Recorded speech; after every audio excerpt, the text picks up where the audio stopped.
வணக்கம் அன்பு மக்களே. இந்த பதிவில் நாம் பார்க்க இருப்பது 2024ஆம் ஆண்டு டிசம்பர் மாத துலாம் ராசி பலன் பாகம் 2. இந்த கார்த்திகை மாதம் 16ஆம் தேதி ஞாயிற்றுக்கிழமை முதல் மார்கழி மாதம் 16ஆம் தேதி செவ்வாய்க்கிழமை வரை உள்ள டிசம்பர் மாத துலாம் ராசி பலன் பற்றி விரிவாக இப்பதிவில் பார்ப்போம். இந்த டிசம்பர் மாதம் 16ஆம் தேதி திங்கட்கிழமை அன்று தமிழ் மாதமான மார்கழி மாதம் பிறக்கிறது. முக்கியமாக துலாம் ராசி மக்களின் பொது பலன், தொழில் மற்றும் பொருளாதார நிதி கணிப்பு சார்ந்த பதிவுகளை பாகம் 1 பார்த்து கேட்கவும். துலாம் ராசி பலன் பாகம் 2. இப்பதிவில் துலாம் ராசியின் காதல், திருமணம், தனிப்பட்ட உறவுகள், குடும்பம், நண்பர்கள், ஆரோக்கியம் மற்றும் பரிகார ஆலோசனை கணிப்புகளை இந்த பதிவில் நாம் பார்ப்போம். இந்த பதிவை பார்க்கும் கேட்கும் அன்பர்கள் யாவரும் லைக் செய்து சப்ஸ்கிரைப் செய்து பகிர்வது நல்லது. துலாம் ராசி மக்களின் காதல், திருமணம், தனிப்பட்ட உறவுகள் என்ற முறையில் பார்க்கும்போது டிசம்பர் 2024இல் துலாம் ராசியை பொறுத்து குரு பகவான் வியாழன் உங்களின் ராசிக்கு 8வது வீட்டில் இருப்பதால் தங்களின் காதல் மற்றும் திருமண வாழ்க்கையில் அதிக பலன்களை நீங்கள் எதிர்பார்க்க முடியாது என்பதை கிரகங்களுடைய நிலைகள் தெளிவாக குறிக்கிறது. இதன் காரணமாக நீங்கள் உங்கள் காதலை உடனான உங்கள் அன்பில் வசீகரம் மற்றும் தங்களின் மனதில் ஈர்ப்பு விசையின் உருவாகும் ஆசை இல்லாமல் இருக்கும். இதனால் உங்களின் காதல் வாழ்க்கை மகிழ்ச்சிகரமாக இருக்காது மற்றும் இந்த மாதத்தில் காதலர்களுக்குள் சச்சரவுகள் ஏற்படுவதற்கான வாய்ப்புகளும் இருக்கிறது.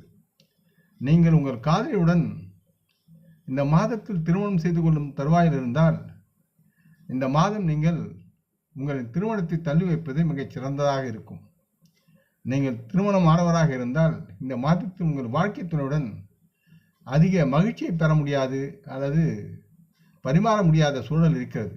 அதற்காக நீங்கள் உங்கள் மனதை இன்றைய சூழலுக்கு தக்கவாறு நன்றாக மாறுதல் செய்ய வேண்டியிருக்கும். மேலும் இது போன்ற விஷயங்கள் நீங்கள் சற்றே அன்புடன் உங்கள் மனைவியுடன் தாழ்ந்து செல்ல வேண்டியிருக்கும் என்பதால் அப்பொழுதுதான் உங்களுடைய உறவு பலமாகும்.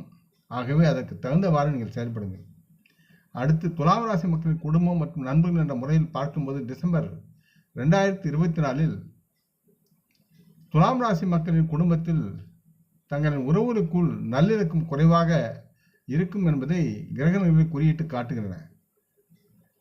துலாம் ராசி மக்களின் குடும்பத்தில் நிலவும் தேவையில்லாத ஈகோ சச்சரவுகளால் உங்களின் குடும்பத்தில் அமைதி இல்லாமல் வெறுமை தாண்டவமாடும். மேலும் குடும்பத்தில் சில உறவினர்களின் செயல்களால் சட்ட சிக்கல்கள் உருவாகும்.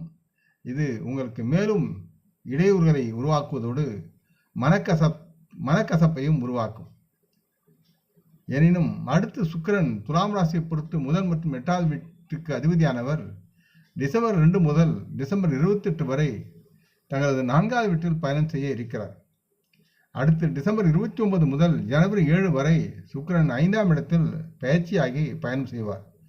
மேற்கூறியவற்றின் காரணமாக டிசம்பர் 2 முதல் 28 வரை இலான காலம் நீங்கள் குடும்ப உறுப்பினருடன் பொதுவான திருப்தி மற்றும் புரிதலை காண்பதற்கு பயனுள்ளதாக இருக்காது. சற்று பொறுமையுடன் அவருடன் நீங்கள் உறவாட வேண்டும். அடுத்து டிசம்பர் 29 முதல் ஜனவரி 7 வரையிலான காலகட்டத்தில் சுக்கிரன் 5ஆம் வீட்டில் பயணம் செய்யக்கூடிய சூழ்நிலையில் அவருடன் உறவு ஓரளவுக்கு மெச்சத்தகுந்த வகையில் முன்னேறும் மற்றும் இதன் காரணமாக உங்கள் குழந்தைகளின் வளர்ச்சியில் நீங்கள் நல்ல பலன்களை பெற்று அனுபவிப்பீர்கள் மற்றும் நீங்கள் செய்யும் தொழிலிலும் வியாபாரத்திலும் நல்ல லாபத்தையும் அடைவீர்கள். ஊக வணிகம் செய்பவர்கள் நல்லதொரு லாபம் ஈட்டலாம். அடுத்து துலாம் ராசி மக்களின் ஆரோக்கியம் சார்ந்து பார்க்கும்போது டிசம்பர் 2024இல் துலாம் ராசிக்கு 6ஆம் வீட்டு அதிபதியான குரு பகவான் 8ஆம் வீட்டில் அமர்ந்திருப்பதால் உங்கள் உடல்நிலை சரியாக இருக்காது என்றும் இதன் மூலம் தொண்டை தொற்று மற்றும் கண் தொடர்பான நோய்கள், வயிற்று எரிச்சல் போன்ற உடல்நல பிரச்சனைகளை நீங்கள் சந்திக்க நேரும் மற்றும் சிலர் உண்ணும் உணவின் காரணமாக பலர் உடல் பருமனுக்கு ஆளாகலாம். அதே சமயம் சூரியன் தங்களுக்கு 3ஆம் வீட்டில் அமர்வதால் தங்களுக்கு பெரிய உடல்நல பிரச்சனைகள் ஏதும் நீங்கள் சந்திக்க மாட்டீர்கள். ஆகவே எது எப்படி இருப்பினும் மருத்துவ ஆலோசனை பெற்று உங்களை பாதுகாத்துக் கொள்ள வேண்டியது அவசியம். 3வது வீட்டில் சூரியனின் இடம் உங்கள் ஆரோக்கியத்தை பொறுத்தவரை தேவையான ஆதரவையும் தைரியத்தையும் மனோபலத்தையும் உங்களுக்கு தரக்கூடும் அவர். அடுத்து துலாம் ராசி மக்களுக்கு இந்த டிசம்பர் மாத ஆலோசனை என்பது இந்த டிசம்பர் மாதம் 2024 முக்கிய கிரகண ராகுவின் நிலை சாதகமாக இருக்கிறது.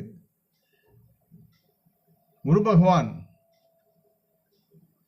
தங்களுக்கு 8வது வீட்டிலும் சனி 4 மற்றும் 5ஆம் வீட்டிற்கு அதிபதியாகி 5ஆம் வீட்டில் தொடர்ந்து அமர்வதால் சுமாரான அனுகூலமானதாக கூறப்படுகிறது.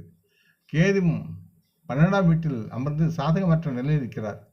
உறவு மற்றும் மாற்றத்திற்கான கிரகமான செவ்வாய் இந்த மாதம் அவர் தங்களுக்கு 2 மற்றும் 7வது வீட்டில் அதிபதியானவர் தற்போது கடகத்தில் பிற்போக்கு இயக்கத்தை ஆக்கிரமித்து பயணம் செய்கிறார். இதன் காரணமாக உங்கள் தனிப்பட்ட வாழ்க்கையிலும் நிதி முன்னேற்றத்திலும் ஏற்றத்தாழ்வுகள் உருவாகும். வாழ்க்கை முறையிலும் குடும்பத்திலும் பல மாற்றங்கள் செய்ய வேண்டிய சூழல் இருக்கிறது. உங்களுக்கு தங்களது வாழ்க்கையில் வளர்ச்சி மிதமானதாக இருக்கும். தொழில் கிரகமான சனி பகவான் இந்த மாதத்தில் உங்களுக்கு சாதகமற்றதாக இருப்பதால் அதிக வேலை அழுத்தம் ஏற்பட வாய்ப்புகள் இருக்கிறது. சனி பகவான் நிலை உங்கள் தொழில் தொடர்பான உங்கள் பொறுமை மற்றும் புத்திசாலித்தனத்தை சோதிக்கும். உங்கள் ராசியை பொறுத்தவரை முதல் மற்றும் 8ஆம் வீட்டு அதிபதியான சுக்கிரன் டிசம்பர் 2 முதல் டிசம்பர் 28 வரை உங்களுக்கு சாதகமாக இல்லை. அவர் டிசம்பர் 29 முதல் 7 வரை சுக்கிரன் உங்களுக்கு சாதகமாக 5ஆம் வீட்டில் செயல்படுகிறார். ஆகையால் டிசம்பர் 29, 2024 ஜனவரி 7 வரையிலான காலகட்டத்தில் சுக்கிரன் 5ஆம் வீட்டில் பயணம் செய்யும் காலத்தில் நீங்கள் உங்கள் குழந்தைகளின் ஆதரவையும் தொழில் நல்லதொரு வளர்ச்சியும் பெற்று நலமாக வாழக்கூடிய சூழல் இருக்கிறது என்பதை உணர்ந்து அதற்கு தகுந்தவாறு நீங்கள் செயல்பட வேண்டும். கேது உங்களை ஆன்மீக விஷயங்கள் அதிக ஆர்வத்தில் ஈடுபடுவதை செயல்படுத்துவார். ஆகவே ஆன்மீகம் உங்களுக்கு நல்லதொரு மன தைரியத்தையும் மன அமைதியையும் தரும் என்று நம்பலாம். மற்றும் அனுமனின் கவசத்தையும் அல்லது அனுமன் சாலிசாவையும் தினமும் ஜபிப்பது நலமாக இருக்கும். செவ்வாய்க்கிழமைகளில் முருகரை வணங்கி அவரது சஷ்டி கவசத்தை படியுங்கள், யாவும் நலமாக இருக்கும். இந்த பதிவை கேட்டு லைக் செய்து சப்ஸ்கிரைப் செய்து பகிரும் அன்பர்கள் யாவரும் வளமுடன் நலமாக தேக திரகாத்திர ஆரோக்கியத்துடன் சகல விதமான தனதகனி ஆபரண ஐஸ்வர்யை பெற்று சர்வ காரிய ஜெயத்துடன் வாழ்வாங்க வாழ வேண்டும் என்று இறைவன் பாதம் பணிகின்றேன். நம் குடும்ப மூத்தோரை வணங்குவோம். வணக்கம். நன்றி.